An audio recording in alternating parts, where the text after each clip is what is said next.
Pinabulaanan ng Department of Health ang kumakalat na post online tungkol umano sa mga individual na nagbabahay-bahay na kumukuha raw ng sample ng dugo para sa blood testing. Pero contaminated daw ang injection ng HIV virus.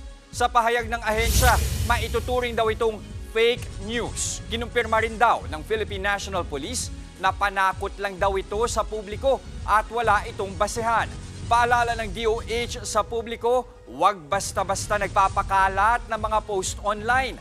Dagdag pa ng ahensya, tiyaking mula sa mapagkakatiwalaang source ang mga nababasa online at galing mismo sa ahensya ng gobyerno at social media nito. Mga kapatid, Jess De Los Santos po. Iba na ang may alam at may pakialam sa panahon ngayon. Para sa tuloy-tuloy na balitaan sa Frontline kahit weekend, mag-follow at mag-subscribe sa social media pages ng News 5.